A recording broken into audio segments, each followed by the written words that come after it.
제가 봉독합니다. 요한이 잡힌 후 예수께서 갈릴리에 오셔서 하나님의 복음을 전파하여 이르시되 때가 찼고 하나님의 나라가 가까이 왔으니 회개하고 복음을 믿으라 하시더라. 갈릴리 해변으로 지나가시다가 시몬과 그 형제 안드레가 바다에 금을 던지는 것을 보시니 그들은 어부라. 예수께서 이르시되 나를 따라오라. 내가 너희로 사람을 낚는 어부가 되게 하리라 하시니 곧 그물을 버려두고 따르니라. 조금 더 가시다가 세베대의 아들 야고보와 그 형제 요한을 보시니 그들도 배에 있어 그물을 깁는데 곧 부르시니 그 아버지 세베대를 품꾼들과 함께 배에 버려두고 예수를 따라가니라. 아멘. 자, 오늘 제목을 스카우트라고 했는데 스카우트가 뭐죠? 스카우트.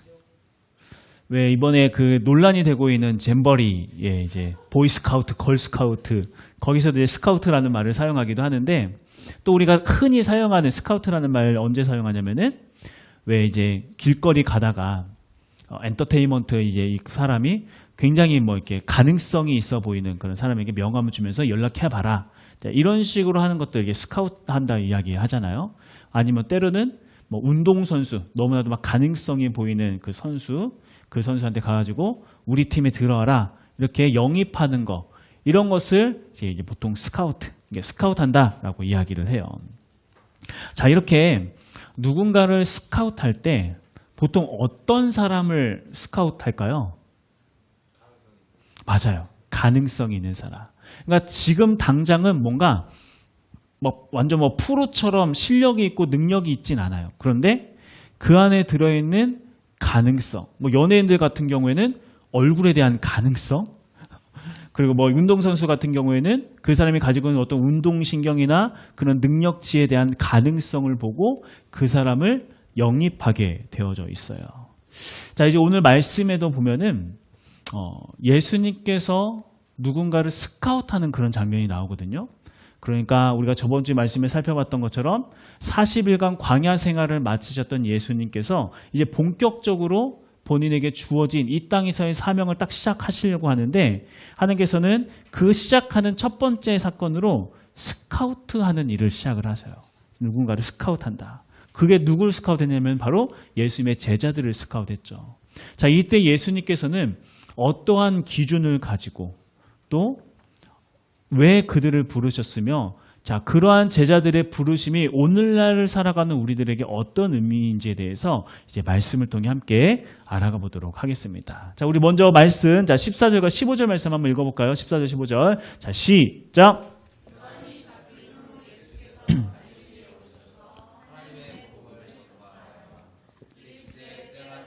하나님의 나라가 가까이 왔으니 회개하고 복음을 믿으라 하시더라.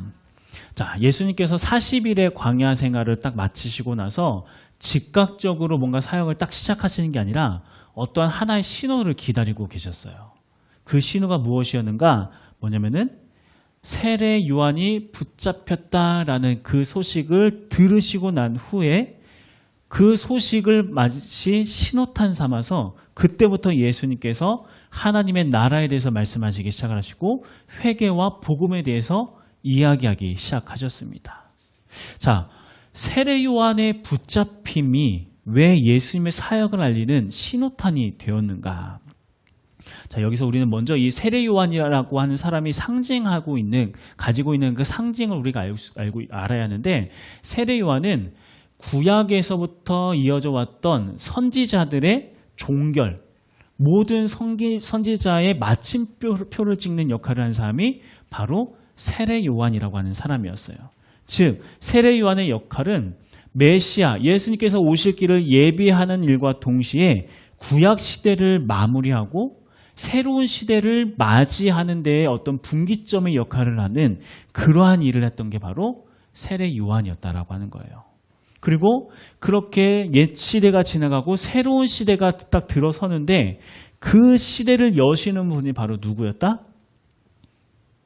예수님이었다. 맞아요. 예수님이었다.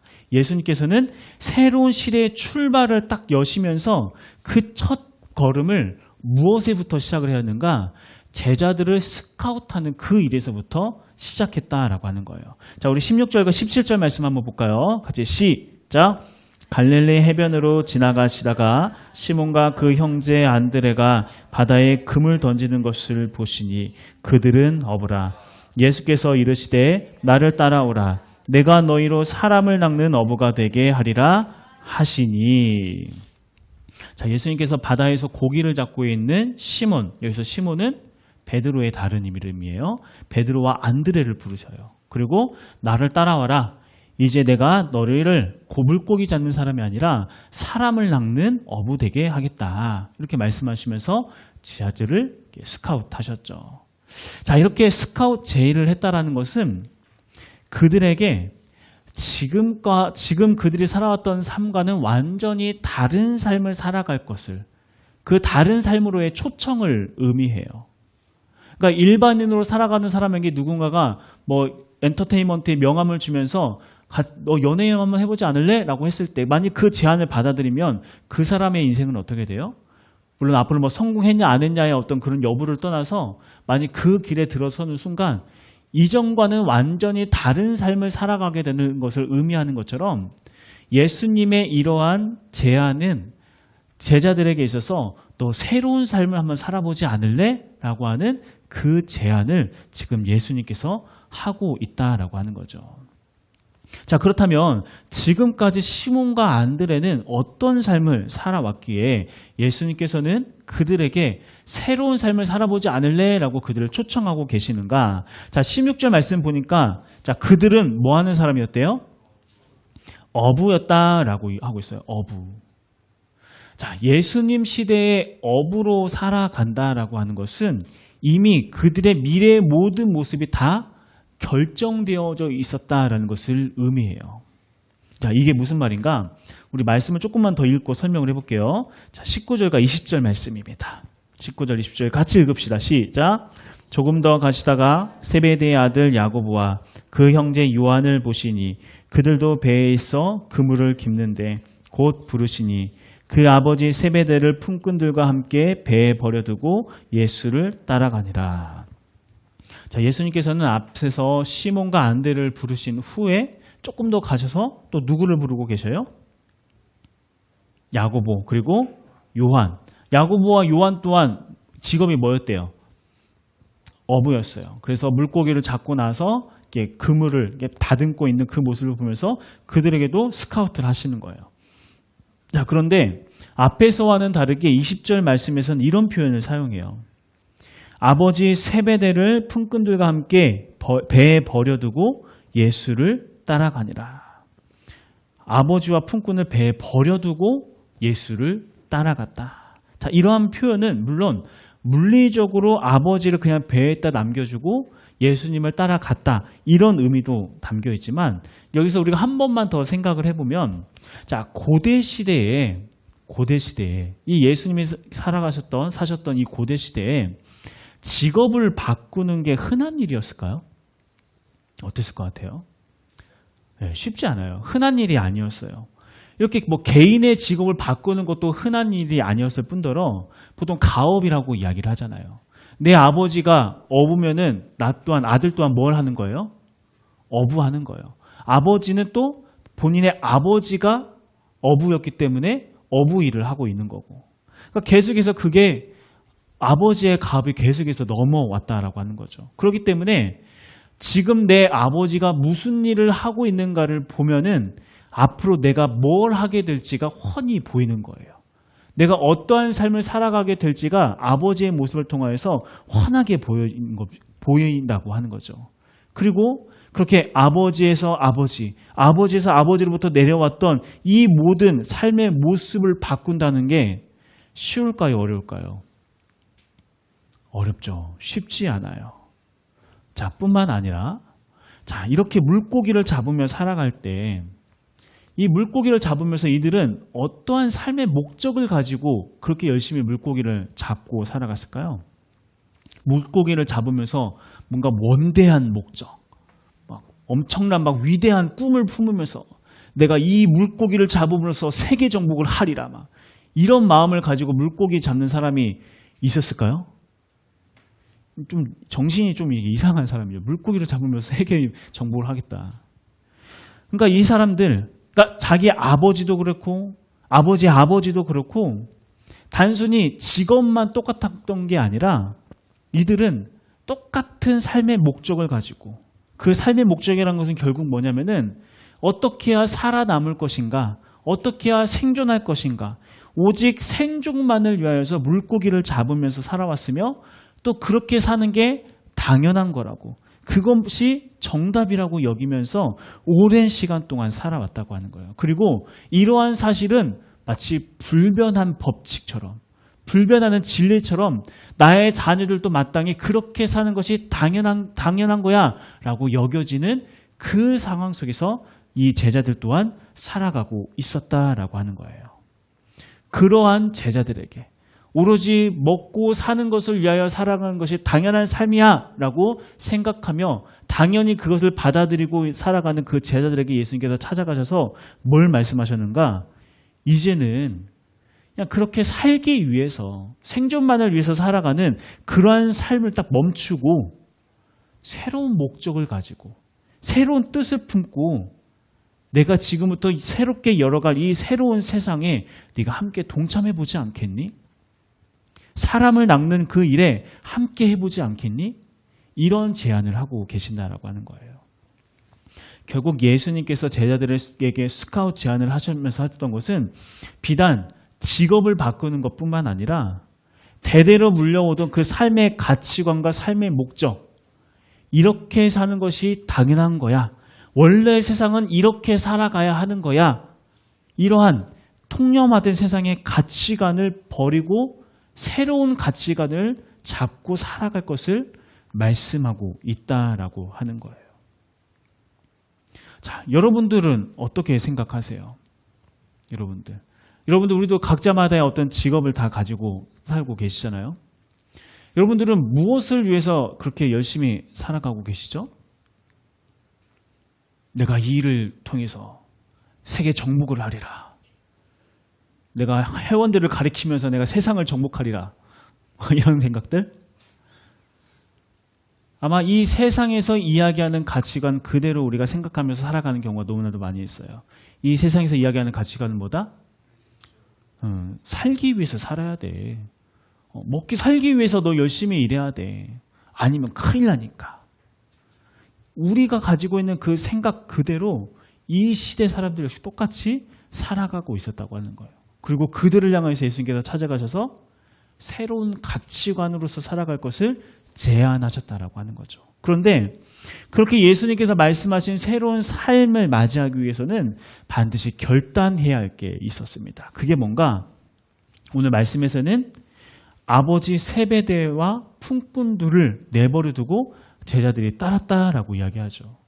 이 말은 결국 자기의 삶을 보장해 주는 안정장치를 다 제거해야만 예수를 따를 수 있다라고 이야기하고 있다고 하는 거예요. 만일 아버지로부터 물려받았던 배, 아버지로 물려받았던 그물, 또 물고기 잡는 기술, 그리고 함께 일하는 사람들이 있는 그 바닷가에 계속해서 머물러 있으면 굶어 죽을 걱정은 하지 않았을 거예요. 그러니까 걱정은 하더라도 실질적으로 굶어 죽을 그럴 가능성은 굉장히 희박해요. 물론 어부로서의 삶을 살아간다는 것 자체가 굉장히 고단하긴 하겠죠.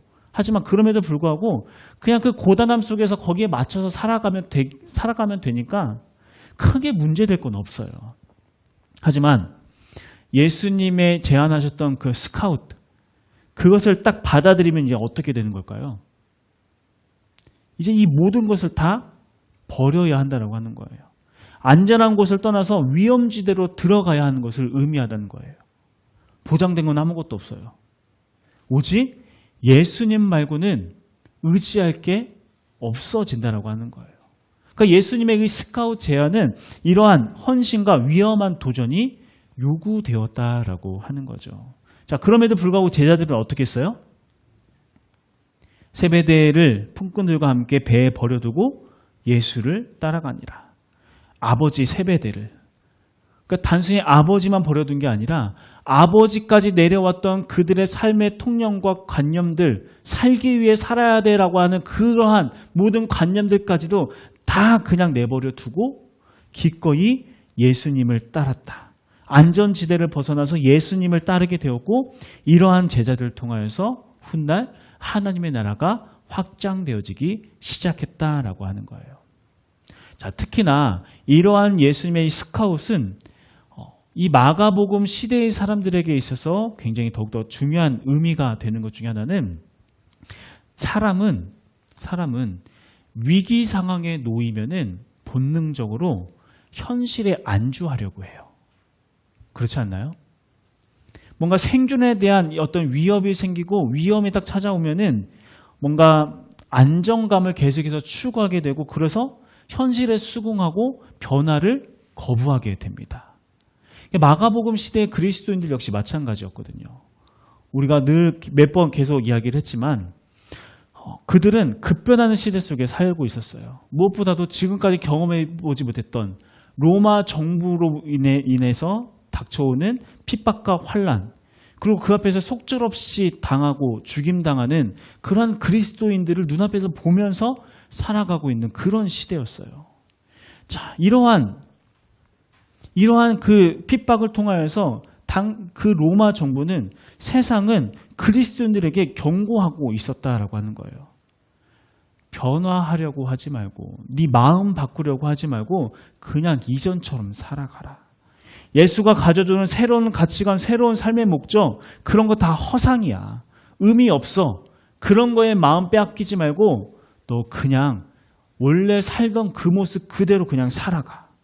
만약 그것을 거부하면 너 또한 죽을지도 몰라.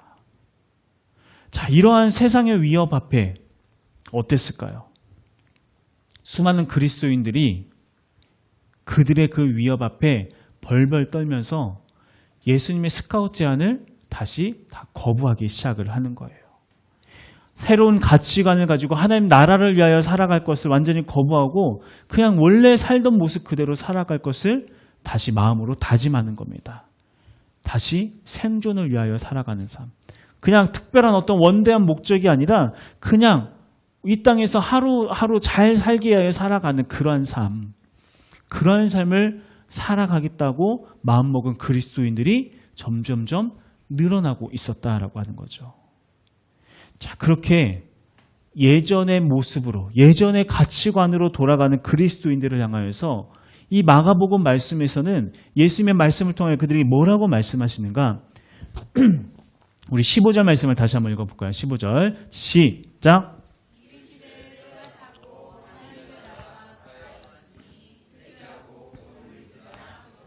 회개하고 복음을 믿어라 하시더라. 여기서 말하는 복음이라고 하는 것은 우리 마가복음 1장 1절 너무 중요한 말씀이라고 했죠. 하나님의 아들 예수 그리스도의 복음의 시작이다. 결국 복음이라고 하는 것은 예수 그리스도의 유앙겔리온, 예수님의 승리, 이 세상을 이기신 예수 그리스도의 그 승리를 믿고 이 세상을 가치관을 버리고 나를 따라라. 그렇게 다시 예전으로 돌아가고 있는 그리스도인을 향하여서 이렇게 말씀하고 있다고 하는 거예요. 이렇게 살아야 살 수 있어. 이렇게 살아야 살아남을 수 있어. 라고 이야기하는 그 세상의 목소리를 뒤로 한 채 내가 너희로 하여금 사람을 낚는 어부로 만들어 줄 테니 나를 따라와라. 나의 승리를 믿고 내가 이 세상을 이긴 것을 믿고 그 사실을 하나 붙잡고 나를 따라와라. 내가 너를 통하여 수많은 사람들이 하나님 나라를 경험하게 할 것이다. 그 부르심에 응답할 것을 말씀하고 있다라고 하는 거예요. 자, 예수님의 이러한 스카웃 제안은 지금 우리에게도 동일하게 들려지고 있어요. 자, 우리가 살아가는 이 시대도 우리는 굉장히 급변하는 시대에 살아가고 있습니다. 특히나 우리가 코로나를 이렇게 통과하고 나서 사람들의 우리도 모르게 사람들의 머릿속에 어떤 생각이 막 들어가기 시작하냐면은 더욱더 자기 자신만을 위해서 살아가는 그런 시대. 나 자신의 생존만을 위해서 살아가기 위해서 몸을 움츠러들면서 수많은 사람들이 그러한 모습으로 살아가기 시작해요. 철저한 개인주의 안에서. 나만 잘 살면 되지. 나라도 잘 살아야지. 근데 이러한 것은 비단 믿지 않는 사람들의 모습뿐만 아니라 그리스도인들 중에서도 하나님을 위해 사는 거 그게 무슨 의미가 있냐고, 그렇게 살아서 나에게 득이 될 게 뭐가 있냐고 이렇게 이야기하면서 다시 예전의 모습으로 돌아가서 자기 자신만을 위해서 살아가는 그러한 삶의 모습들이 곳곳에서 나타나기 시작한다는 거예요. 뭐 여기서 이야기하는 나 자신을 위해서 살아간다고 하는 것은 뭐 비단 나의 뭐 물질로 남을 돕고 나눈 것 이제 이건 것을 떠나서 다른 사람의 구원에, 다른 사람의 영혼에 대한 관심이 없어지기 시작을 해요. 한 영혼이 천하보다 귀하다 말씀하셨고 예수님께서는 계속해서 그 영혼들을 향하여서 제자들을 보내시고 사람을 보내시고 이런 일들을 계속 반복하셨는데 오늘날의 우리 수많은 그리스도인들은 더 이상 다른 누군가의 영혼을 위하여서 우는 사람들이, 애통함을 가지고 그 사람을 위하여서 긍휼함을 가지고 기도하는 사람들이, 눈물의 씨앗을 뿌리는 사람들이 점점 줄어들기 시작한다라고 하는 거예요. 예배 시간에 참석하는 이 종교적인 의무는 다들 해요. 물론 이것도 형태가 많이 바뀌었죠. 온라인으로 그냥 편하게 예배 드리면 되고, 온라인 안에서 그냥 이것도 막 나는 이거 예배야 한번 하면서 기꺼이 그냥 몸에 편한 것들을 따라가면서 살아가고, 그러면서 편한 것은 점점점 많이 취해가고 나 자신을 위한 편한 것들은 습득하는 것, 편한 것을 습득하는 것은 너무나도 잘하고 있는데 정작 그 삶에서는 하나님이 믿고 있다는 그 믿음 안에서는 어느 한 명의 영혼도 품지 않은 채 어느 한 영혼을 위하여서 기꺼이 낮아지고 섬기고 희생하고 나누고 내 것을 나누어서 다른 사람을 살리고자 하는 그 마음이 다 사라진 채 자기 자신의 구원에만 만족하면서 이것만 잘 유지하다 가야겠다 이런 생각하고 살아가는 그리스도인들이 너무나도 많이 있다라고 하는 거죠. 여러분들 어떠세요? 누구를 품고 기도하고 계시나요? 누구를 향한 긍휼의 마음을 가지고 여러분들 그를 어떻게 섬길까? 내가 그를 어떻게 하나님 앞으로 돌아오게 할까? 이러한 고민들 얼마나 하면서 살아가고 계시나요? 모두가 자기 자신의 구원에 만족하면서 자기 살 길 그것만 생각하면서 살아가고 있는 게 우리들의 현실의 모습이라고 한다는 거죠. 우리가 기억해야 할 건 예수님의 제자들 중에서는 그런 식으로 살아갔던 사람이 단 한 명도 없어요. 그들은 예수님의 스카웃 제안을 받아들이면서 하나같이 예전의 가치관, 예전의 삶의 방식, 예전의 삶의 목적은 다 버리고 사람을 낚는 어부가 되기 위해서, 한 영혼을 살리는 그런 사람이 되기 위해서 기꺼이 자기의 안전지대를 떠나서 예수님과 동행할 걸 선택해 왔습니다. 자기 손에 들려있는 그 그물, 그거에 집착하면서 오로지 내 배를 채우기 위해서 살아가는 그런 인생에 머물러 있는 것이 아니라 하나님, 나라, 하나님의 나라, 예수 그리스도, 예수님만을 의지할 것을 선택하고 기꺼이 그 길을 걸어갔다라고 이야기하는 거예요. 그러한 제자들이 있었기 때문에 하나님의 나라가 그렇게 펼쳐질 수 있었고 우리 또한 그러한 누군가의 예수님의 그 제자의 모습을 살아갔던 그 사람으로 인하여서 지금 우리가 이 자리에 있는 거잖아요. 그게 나의 부모가 될 수도 있고 나에게 복음을 전해준 그 누군가로 인하여서. 여러분 한번 생각해 보세요. 여러분들이 예수를 믿게 되는데 여러분 한 번에 짠 하고 예수님 다 믿게 됐나요? 그렇지 않았죠. 누군가의 헌신과 누군가의 기도와 누군가의 낮아짐이 있었기 때문에 누군가는 나로 인하여서 모멸감을 당하고 누군가는 나로 인해서 애끓는 그 마음을 품는데 기꺼이 그것을 감수하는 누군가가 있었기 때문에 지금 우리가 이 자리에서 예수 그리스도를 나의 구주로 고백하면서 살아가는 그런 믿음의 반열 가운데 서 있는 거잖아요. 그런데 시대가 지나가면서 위기다라고 이야기하는 세상의 목소리에 계속해서 우리가 그 목소리에 마음을 빼앗겨서 어느새 나 자신의 구원에는 만족해 하면서 그렇게 있으면서 정작 다른 누군가를 위하여서, 교회를 위하여서, 한 영혼을 위하여서 살아가는 것은 인색한 그런 모습이 혹시 우리에게 있지 않는지.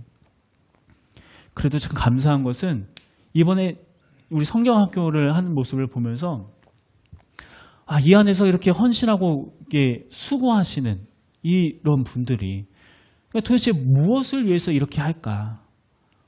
교회에서 월급 안 주거든요. 교회에서 아무것도 해주는 게 없어요.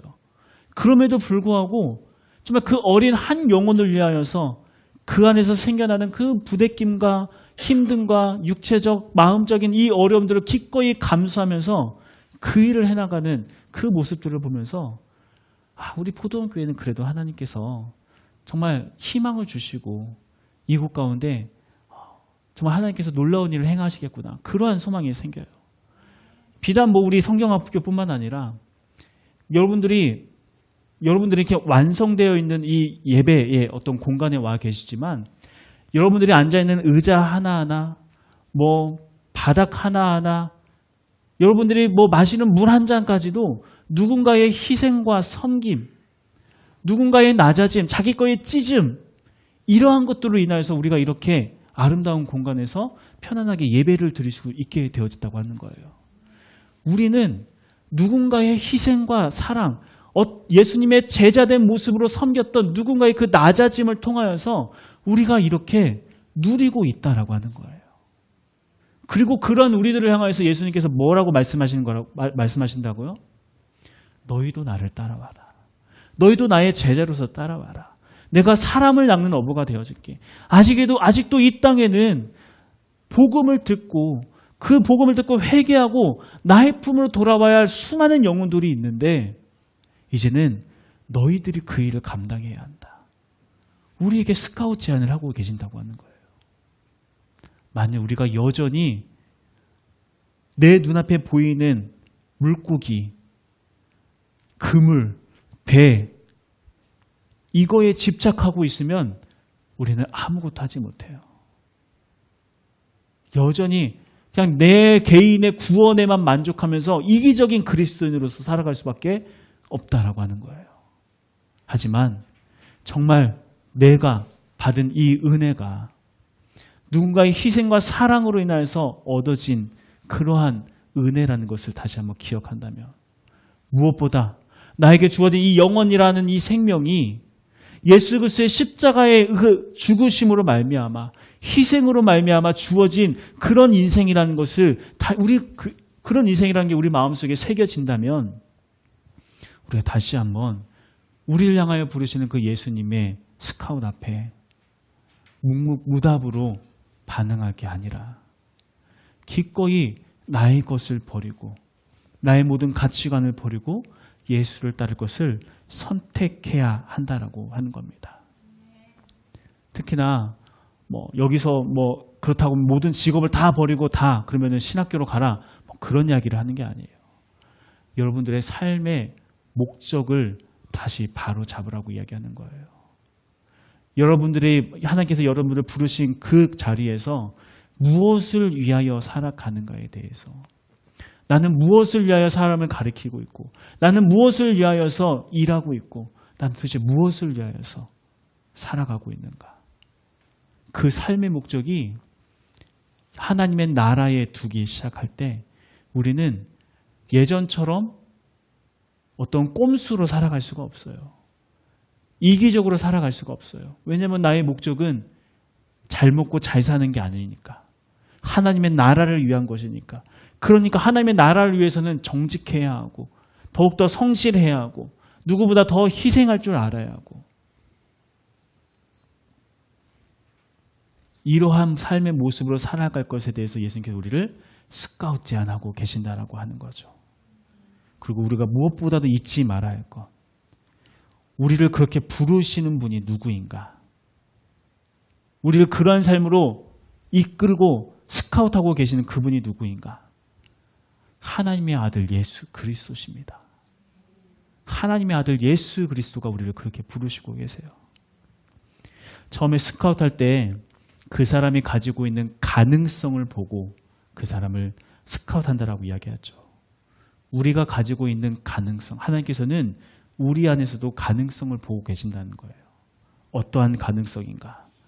이렇게 들려진 하나님의 말씀을 듣고 깨닫고 마음에 새기고 그래서 내가 그렇게 한번 살아보겠습니다라고 순종하며 결단할 수 있는 그런 우리들의 가능성을 보며 하나님께서 우리에게 지금 말씀하시고 우리를 스카웃하고 계세요. 나를 따르라. 나를 따르라. 이러한 예수님의 부르심 앞에 우리가 우리 20절에 나왔던 제자들의 모습과 같이 반응할 수 있는 우리들이 될 수 있길 간절히 소망합니다. 자, 우리 20절 말씀 마지막으로 읽고 마치도록 하겠습니다. 20절 시작.